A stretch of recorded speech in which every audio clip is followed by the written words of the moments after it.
High, আমি রাহুল। তো আজ আমি কথা বলবো আমার এলাকার একটা চিটিংবাজ ছেলেকে নিয়ে বা সমাজে কিছু চিটিংবাজ লোকজনদের নিয়ে, ঠিক আছে, যারা তোমার টাকা মেরে খুবই আনন্দ পায় বা টাকা নিয়ে সহজে দিতে চায় না, ঠিক আছে। তো এবার কেস হলো, আমাদের পাড়াটা দাদা আছে যার নাম হচ্ছে পুটুন বা শতদল নন্দী। যারা আমার এলাকার আমায় চেনো তারা এই মালটা চিটি মানে সরি পুটুন চিটিংবাজটাকেও চিনবে, ঠিক আছে। তো এবারটা হচ্ছে আজকের ভিডিও হচ্ছে টাকা নিয়ে, ঠিক আছে। তো অ্যামাউন্ট হচ্ছে 300 টাকা। তো অনেকে বলতে পারো 300 টাকার জন্য রাহুল ভিডিও বানাতে আসলো।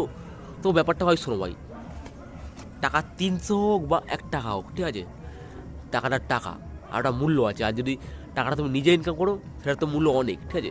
তো ব্যাপারটা হলো, আমার প্রায় বিগত 5-6 মাস আগে টাকার মানে সরি একটা সাইকেল খুব মানে দরকার ছিল। একটা সেকেন্ড হ্যান্ড হলে ভালো হতো, কারণ তখন আমার মানে অ্যামাউন্টটা তো মানে আমার পকেটে তো বেশি অ্যামাউন্ট ছিল না, ঠিক আছে। তো যাই হোক, তো আমি আমার কিছু কাছের বন্ধুদের বলি, ভাই আমার খুব দরকার একটা সাইকেলের যদি ব্যবস্থা করে দিতে পারিস তো ভালো হয়। তো সেদিন রাতে ধানমাঠে আমি, আমার একটা বন্ধু পাপ্পু ছিলাম, আর ছিল পুটুনদা। তো কথায় পুটুনদাকে বলে বসি যে, পুটুনদা তোর হাতে কোনো সাইকেল আছে বা সাইকেল খোঁজ আছে, একটু কম দামের কম রেঞ্জে হলে ভালো হয়, বুঝিস তো আমার অবস্থা। তো পুটুনদা বললো তোর রেঞ্জ কত? আমি বললাম 300 থেকে 500 হলে ভালো হয়। পুটুনদা বললো একটা সাইকেল আছে আমার বন্ধুর, তোরা কাজ কর, আমার 300 টাকা দে, আমি তোকে ওর কাজে যাওয়ার সময় ওখানে সাইকেলটা নিয়ে দোকানে দেবো, আর পরশু দিন তোকে ঠিক করে টাকাটা দেবো। ভাগ্যিস ভাই টাকাটা ওরা আমি অনলাইনে দিয়েছিলাম 300 টাকাটা, নাহলে তো কাছে প্রমাণে থাকতো না যে ওরা আমি টাকাটা দিচ্ছি, ঠিক আছে। তো এবার আসি মধ্য কথায়। তো দুদিন পরে ভাই আমি ওর কাছে যেহেতু সাইকেলটা ফোন করি যে পুরনো সাইকেলটা কোথায়, ও ফোনটা দিলে বললো রাখ। ভালো কথা, রাখলাম।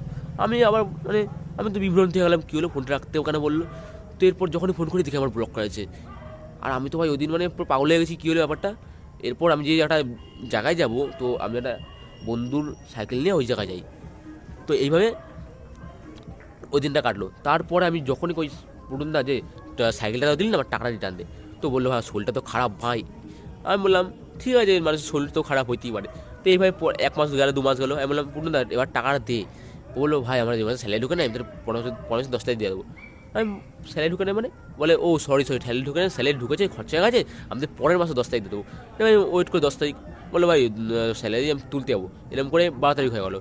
এই করতে করতে প্রত্যেক মাসে নাকি স্যালারি ঢোকে না, 10 তারিখ ঢোকে না, 12 তারিখ ঢোকে না, এরকম করে 10-15 হয়ে যায়। এরকম করে আজকের মাসের এই মাসে টাকা দেওয়ার কথা ছিল 10 তারিখ, ঠিক আছে, কিন্তু এও দেয় নাই। আর আজকে 25 তারিখ। তো আজকে মানে ডিসেম্বরের 25 তারিখ, ভাবো। যাই হোক, ওরে আমি আজকে ধরছি, বলে ভাই না এই টাকা আমি আর কবে দিবি, আমি করতে কবে দিবি টাকা, এরকম যে আমি ধমক দিছি। মালটা বলে তো টাকা দেবো না, হ্যাঁ না এত না, ঠিক আছে। তো এই হইল ওর পরিচয়, চিটিংবাজ, পাক্কা চিটিংবাজ, ঠিক আছে। ওর টাকা তো আমি নিয়ে ছাড়বো। তো আমার